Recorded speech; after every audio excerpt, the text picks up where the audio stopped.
सहारा group के संस्थापक सुब्रत रॉय का लंबी बीमारी से निधन के बाद सहारा इंडिया में जमा धनराशि की वापसी को लेकर 13 करोड़ निवेशकों में मायूसी छा गई है।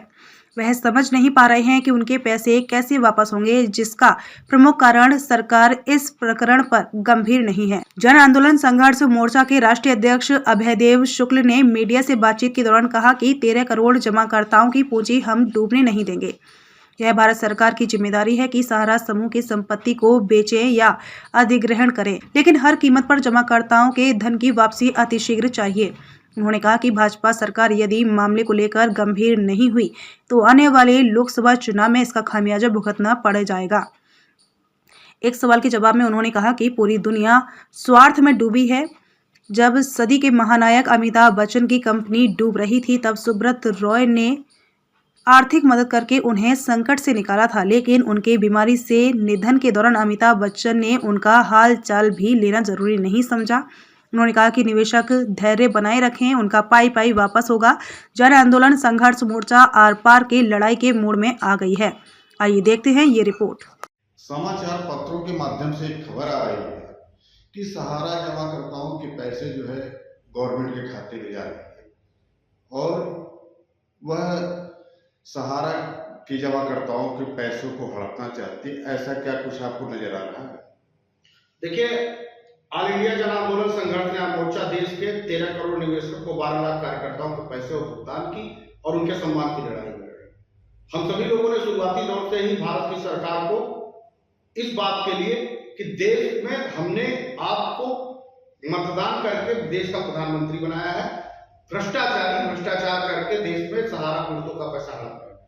सहारा सेवी से हम लोगों ने हालांकि कभी पैसे नहीं मांगे, सहारा सेवी के खाते से हमारा कोई लेना देना नहीं था, लेकिन फिर भी वो सहारा सेवी का पैसा देश के करोड़ों निवेशकों के लगाए गए पैसे में से था, जिसी के कारण देश में सहारा सुब्रत राय और उनके प्रबंधन तंत्र सहारा सेवी का बहाना करते हुए सुप्रीम कोर्ट और तमाम उलझनों में देश के लोगों को दिग्भ्रमित करते हुए दिखाई दिए और सुप्रीम कोर्ट का हवाला देते। आज सुब्रत राय हमारे बीच में नहीं। सुब्रत राय के जाते ही भारत की सरकार हरकत में आई है। अगर ये पैसा सरकार गलत नीयत के साथ देश के निवेशकों के साथ गद्दारी करने का काम करेगी तो सत्ता से उखाड़ के फेंक दी जाएगी भारतीय जनता पार्टी। दोबारा भारतीय जनता पार्टी को देश के प्रधानमंत्री की कुर्सी पर बैठने के लिए वो सभी प्रयास जो करती नजर आएगी, उसके खुल के विरोध 13 करोड़ निवेशक को 12 लाख कार्यकर्ता करेंगे और उनको सत्ता से हटा के ही दम लेंगे। ये बात भारत की सरकार को भी समझना चाहिए और जितनी जल्दी हो सके देश के 13 करोड़ निवेशकों का भुगतान करे, नहीं तो एक रण होगा, संग्राम होगा और निश्चित तौर पर हम लोग बहुत बड़े पैमाने पर दिल्ली का घेराव केंद्रीय रजिस्ट्रार सोसाइटी का करने जा रहे हैं, जो जंतर मंतर से शुरू होगा और केंद्रीय रजिस्ट्रार सोसाइटी कार्यालय को घेर लेंगे और भारत की सरकार को घुटनों पे लाके खड़ा कर देंगे कि हमारा पैसे का पाई का भुगतान आपको करो और आपको एक जिम्मेदारी और जवाबदेही है। उनकी संपत्तियों को बेचो, उनका अधिग्रहण करो।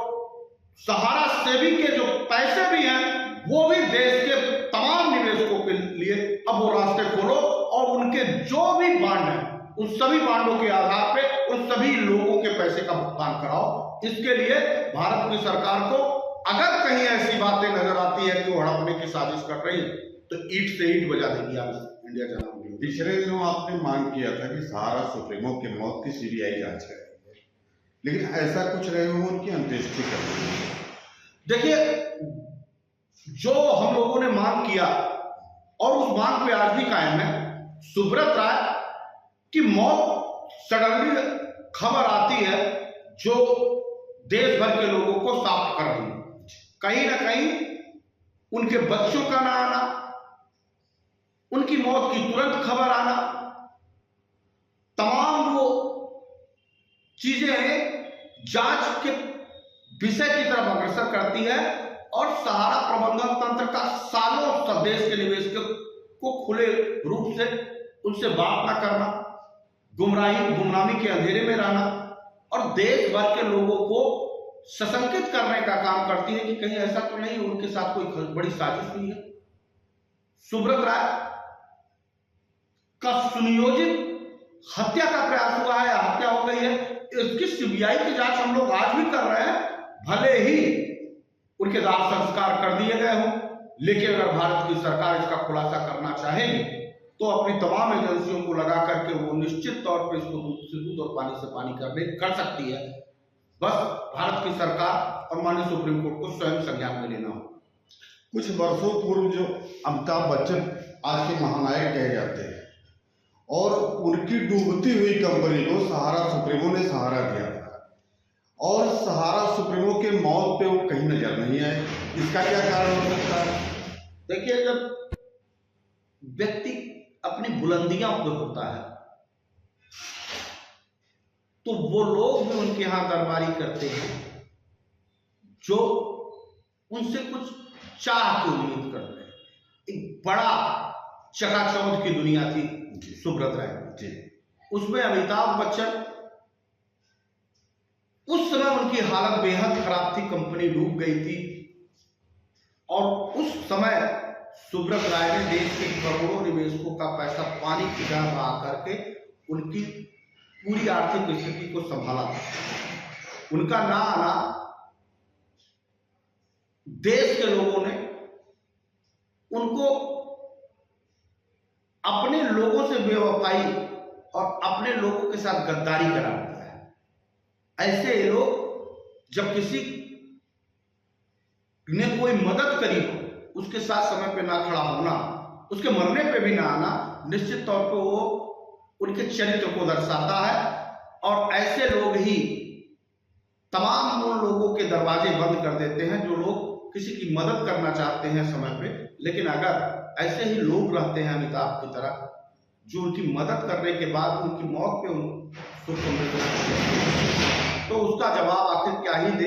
इनके बारे में कुछ भी कहना मुझे लगता है कि मानवता को, खासतौर पे जो एक दूसरे की मदद की परिकल्पना को भी कलंकित करने का काम कर रहा है।